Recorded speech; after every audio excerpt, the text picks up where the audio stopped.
Good morning, everyone. Good morning.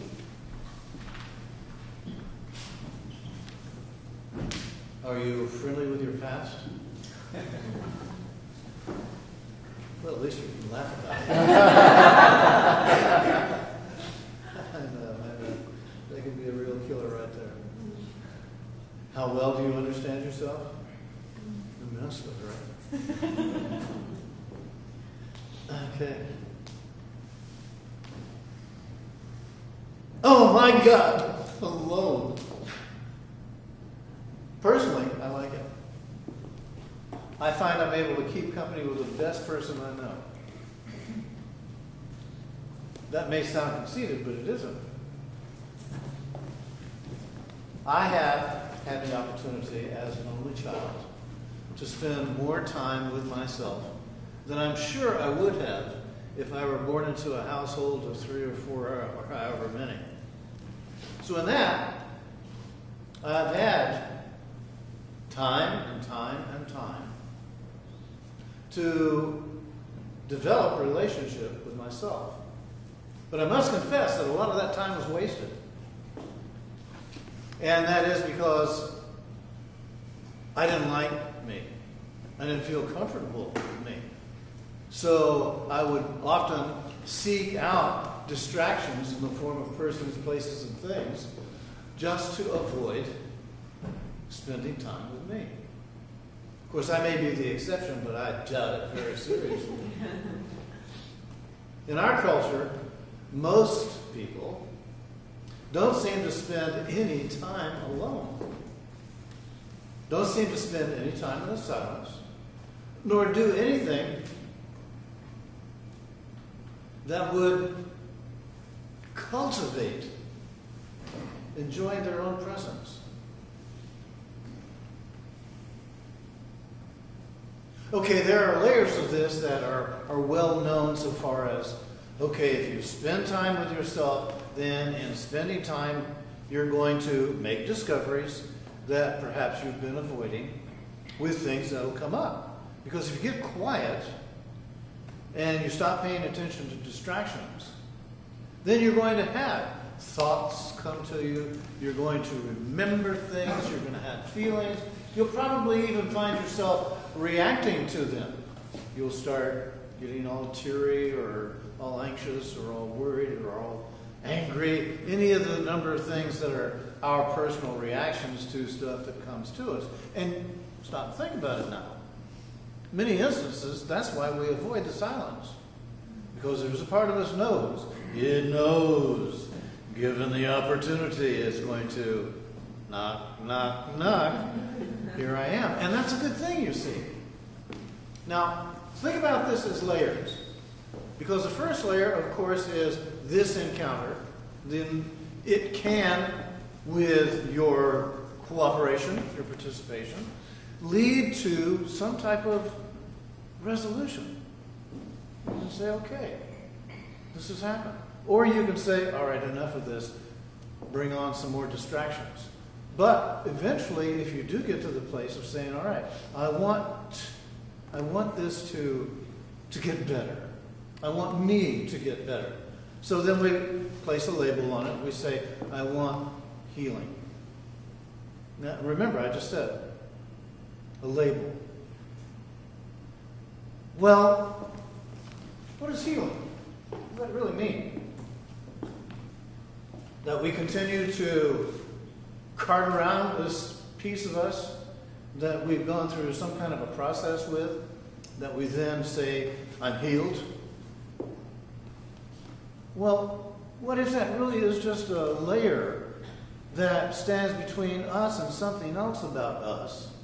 That if we'll continue to be involved in the silence, if we'll continue to be more developing a relationship with ourselves, we're then going to make other discoveries that we would never, ever get to if we did not go through that first layer of having the things come up that we have been holding inside ourselves, and by doing such actually preventing ourselves from encountering another part of us that you may want to call your higher self, your greater self, your wiser self, any names that you want to give. But if you don't choose to be alone, the chances of you making direct contact with yourself are reduced drastically. Okay, does this world offer us opportunities like that? For the most part, no. For the most part, it's let's get involved. Let's get involved in distractions. Let's live those distractions. Let's fill our lives so full that we don't have any time for ourselves. But we weren't exactly born that way. You just develop that way. And guaranteed, when you exit, it's not going to be with a whole bunch of others. You're going to make that exit on your own too. So the beginnings and the ends also give us a frame of reference as to the value and the significance of ourselves with ourselves. If we'll just develop that so that we can actually find ourselves. And I know, to get to that point, you encounter many different things that are going to do their very best to dissuade you.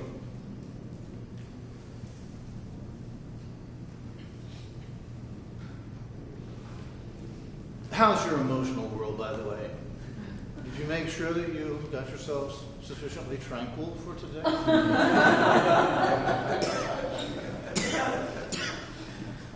Or were you so mellow that you had to do something to kind of bring your emotional state up to where it looked like you could interact with others? Look. So making the effort to put yourself into a place of inner contact can also help you to become more accepting with yourself, and consequently, you'll be a lot calmer. I have often heard myself as well as others complain bitterly about the circumstances in life and blame those circumstances for the fact that I cannot be calm. I just can't do it. Doesn't look like it right now, but I used to be a significant nail biter. But you see, stress, while it may appear to be the product of an outside influence, it really is an inner signal as to your state of being with yourself. You start spending some time with yourself and you can make these discoveries and move through them by moving with them. Of course, you could say, if everybody were C and C, cool, calm, and collected, right, then where would I be? Where would a lot of us be? We'd be out of work. But then again, stop and think about it. What is work? Is that an absolute necessity, the way the world is contrived? Yes.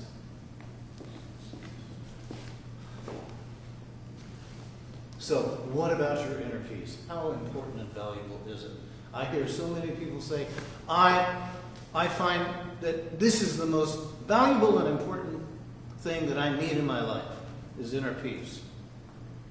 And then continue to live a stressed out existence. Choosing the work that amps you up and brings you down. And then come across with a lame excuse, it's the only job I could get. And keep going back to the same thing over and over and over again. So, again, we come back at this and we see, why is it we choose to distract ourselves? Could it be because we become disconnected with ourselves?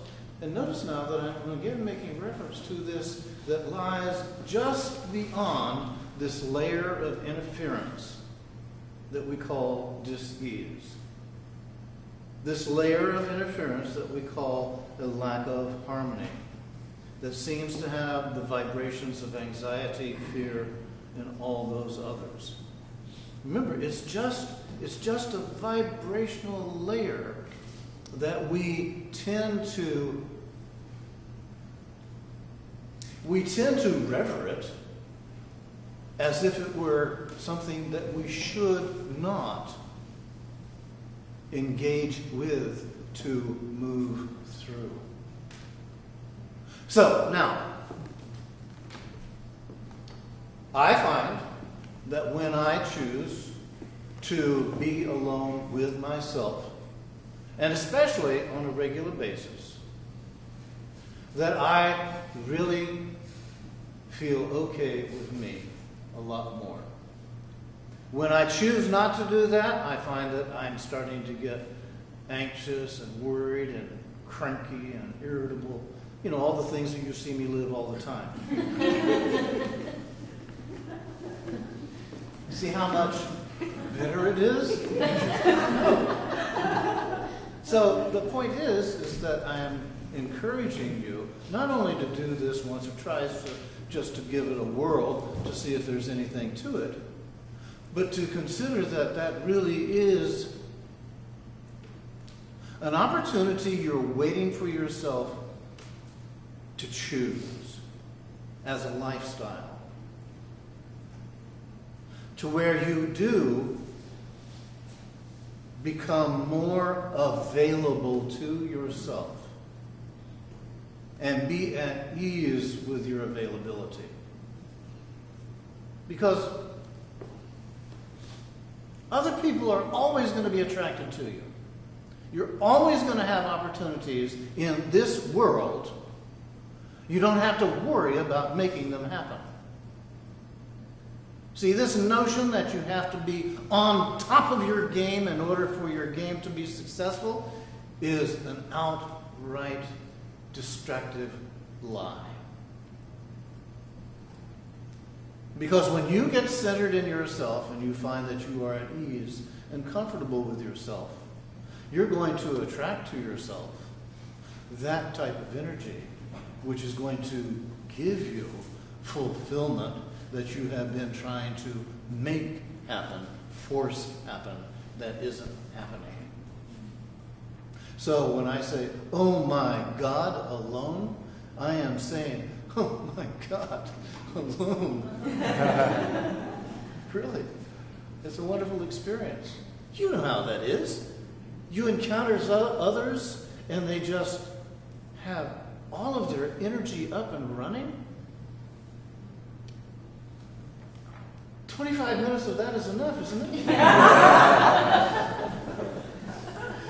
Let alone choose to say I do to it and live with it the rest of your life.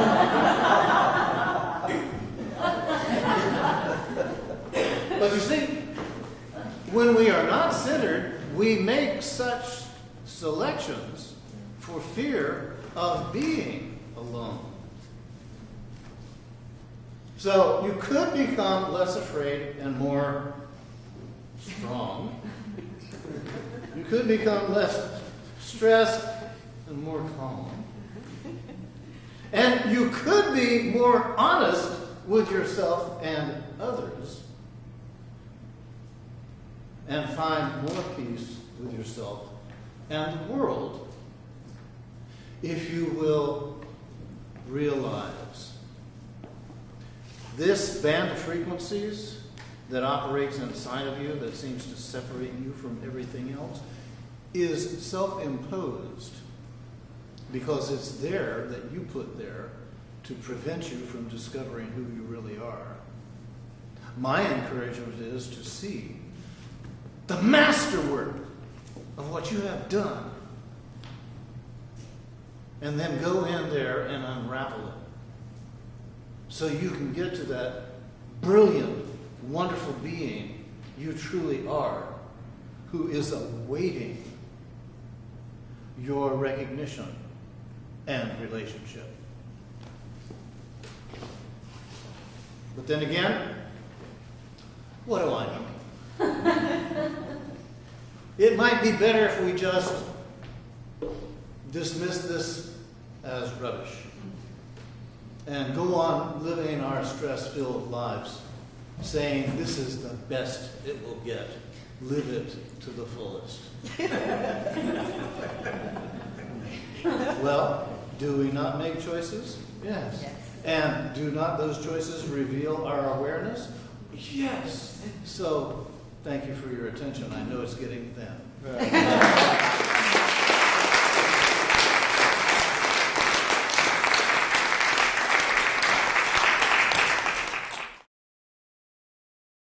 For more information about the Metaphysical Church of Enlightenment or the Rodin Foundation, please go to our website at www.rodin.org. If you have been inspired by the revelations shared in these podcasts, please donate to the Rodin Foundation's ongoing efforts to help others help themselves at www.rodin.org/donate.